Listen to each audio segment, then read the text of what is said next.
To my selfless Spartans, I love you all. To my good people, please join us. A prayer before work. O glorious Saint Joseph, model of all those who are devoted to labor, obtain for me the grace to work conscientiously, putting the call of duty above my natural inclinations, to work with gratitude and joy and a spirit of penance for the remission of my sins, considering it an honor to employ and develop by means of labor the gifts received from God, to work with order, peace, moderation, and patience, without ever shrinking from weariness and difficulty, to work above all with purity of intention and detachment from self, having always death before my eyes and the account that I must render of time lost, of talents wasted, of good omitted, of vain complacency and success, so fatal to the work of God. All for Jesus, all through Mary, all after thine example, O Patriarch Saint Joseph. Such shall be my watch, word, in life and in death. Amen.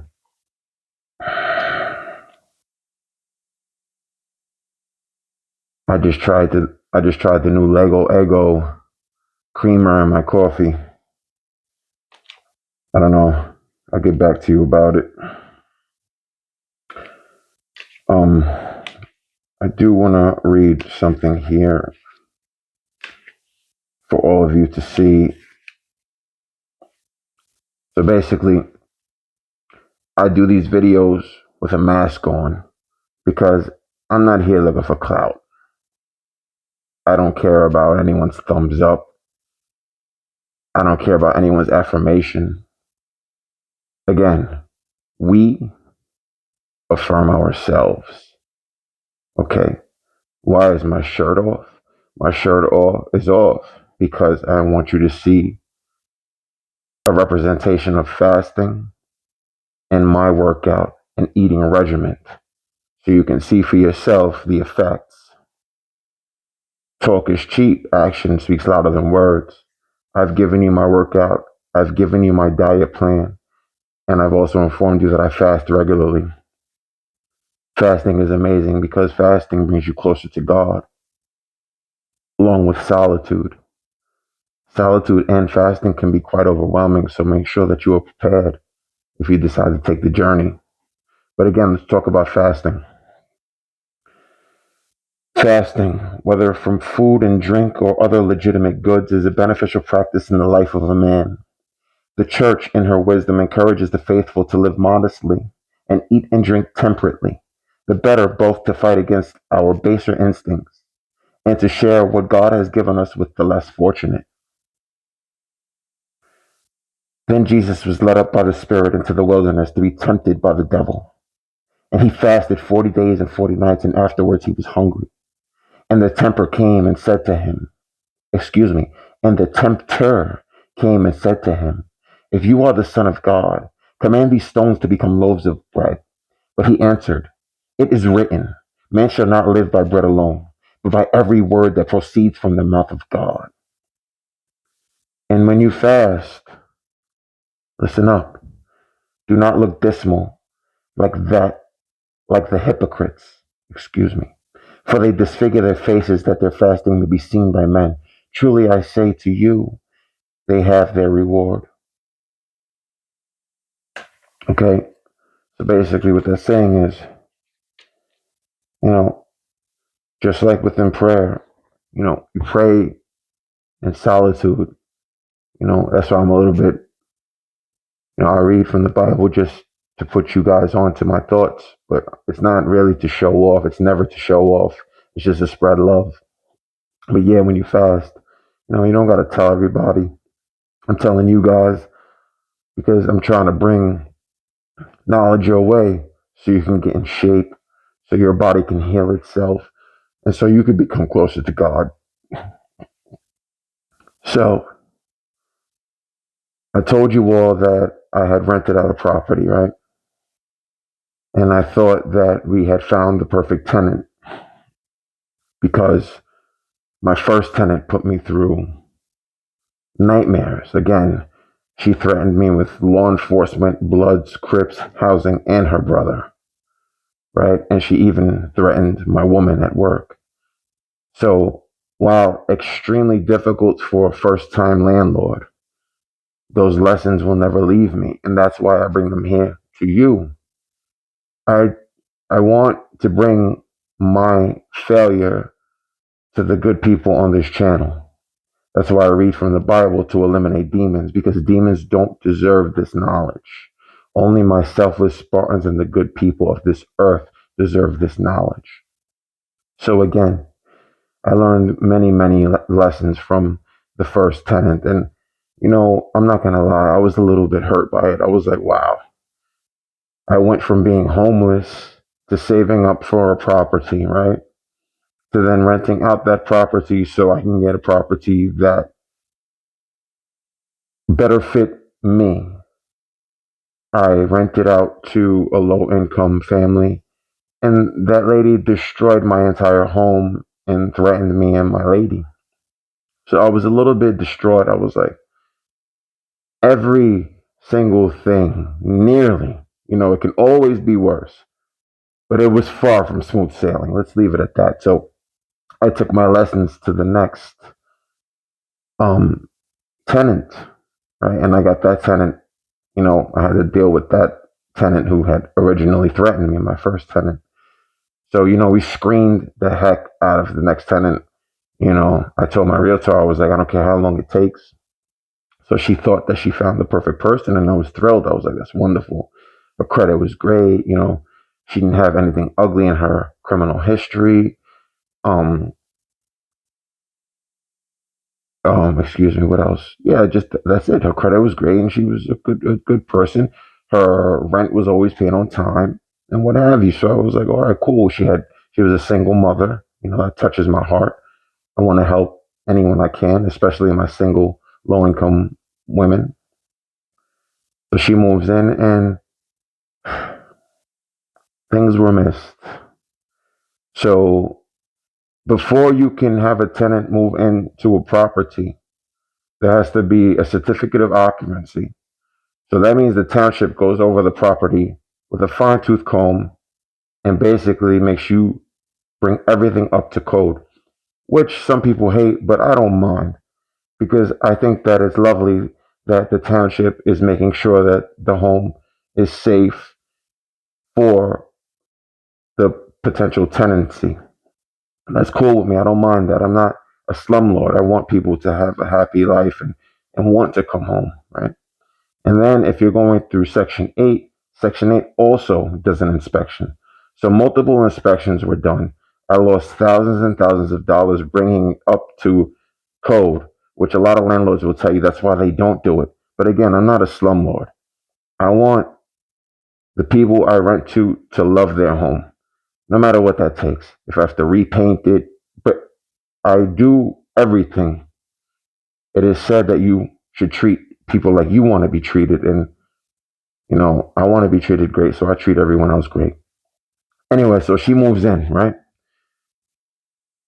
Somehow takes the electrical out, right? Causing me 1,100 in damage, right? Probably more than that, but I am new to this, so my books are absolutely terrible. No one taught me how to be a landlord. I taught myself. That's why I bring these messages to you all, because I'm hoping that I can help out someone who may be new to this endeavor and help you avoid all of the things that I'm going through. I mean, now this looks like a joke. Anyway, one thing at a time. So long story short, yeah, she causes me 1,100 in electrical damages, which I don't understand because it was just inspected by the township and Section 8. So in theory, or actually legally, she is responsible for those damages and she has to pay. But being that she's a low income single mom, I couldn't do that to her. So I paid for the electrical and I took care of it. I didn't ask her for a nickel. All right. Then the plumbing nightmare began. Okay. I found out through my general contractor that one of her children were autistic. And that, extra things were occurring on the property that I was not prepared for. Like globs of toilet paper and sanitary wipes and toys, like just going into the plumbing. Plumbing, $450, right? That's one plumbing job. Again, plumbing, $430. Again, plumbing, $430, because it was the same scenario. They had to get the monster snake to get whatever they decided to put into those pipes. Plumbing, $450. Plumbing, $325. I don't have my calculator, but let's see if we can figure this out. That's a 4, 8, 12, 16, 19. So we're at 1,900. 5, 3, 80, 1,980, 2,100, 2,010, 2,060, 2,060, 2,085. Now, you guys can rewind it and let me know if I'm right about that. I think I'm right. Anyway, 2,085. So 2,085 in plumbing, 1,100 in electrical, which she all was supposed to come out of pocket and pay for, being that we did have inspections, and when she did enter the property, none of this was an issue, hence them allowing the tenancy. Because if it was an issue, they wouldn't have granted the CO, nor would have Section 8 allowed me to move her in. So we're about, I don't even know how much. We've broken $3,000, right? We've broken $3,000 in less than a year with one single tenant. Most landlords will tell you that's their entire profit, right? So I didn't ask her for a single nickel because I didn't have the heart to ask her that. I was like, it's hard enough being a single mother. It is even harder being a single low-income mother, and it is even that much harder to be a single low-income mother with an autistic child. So my heart goes out to her. But she had no right to treat me badly. But that's just, they say no good deeds goes unpunished. So I don't mind. I just wish she would have been kind. Especially I'm paying thousands and thousands of dollars. I'm not asking you for a nickel. I'm not threatening you. I would do nothing but what Jesus would do, I hope. Or at very least, I did my best to be a good man and make Jesus smile, or the good Lord smile. So here we are, right? I just received a phone call yesterday morning. She wants to move out and break the lease, right? The point of a lease is so that you can budget accordingly, so you can make sure that the home is paid for, all right? Legally, you have a binding contract that if broken, you can then at very least keep security, right? To cover your butt if the lease is broken. So, she wants to leave early. She wants to break the lease. I don't have another tenant in line. What would you do? I ask you, what would you do? Let's flip it around. I'm going to ask you, may I please break the lease and leave early? I understand you have no backup plan. I understand that the mortgage still needs to be paid. I understand that you had plans with the finances that I was supposed to give you, but I still want to leave early. May I? What would you say? Well, you know what I said. Being Leonidas, being one of the selfless Spartans, I said, my good lady, of course you can leave. Of course you can break the lease. I apologize for any circumstances that made you uncomfortable. And I hope and pray that you have a wonderful life. Please leave the house as you found it. So when we do the final walkthrough, I can return your security. Again, I apologize for any inconvenience. And I hope you and your family have a great day. That's what I said. How am I going to pay the mortgage? I have no clue. How am I going to recover from the cash flow that I just lost from the property? I have no clue. Sincerely. But you know what I did? I said, what would Jesus do? Right? Jesus gave his life for us. Jesus gave his life for the people who sin, the sinners of the earth. Jesus gave his life for us. So I said to myself, what would Jesus do? It took me some time just because I was going back and forth with my realtor over the situation. Naturally, she was unsympathetic. But yeah, I told her, sure thing. You could break the lease and I'll give you back your security, no problem. So the thousands and thousands and thousands of dollars in damage that she was responsible for, a gift. Breaking the lease, another gift. And giving her back her security upon departure, another gift. And or a selfless act. To my selfless Spartans, train. To my good people, I love you. We need to do more selfless acts. When I tell you I don't know how I'm going to pay the mortgage for that property, it is no lie. When I tell you I am in the deepest hole of my life financially, it is no lie. But on the flip side, when I tell you that I am totally at peace, that is the truth. I am in total peace. I love you all.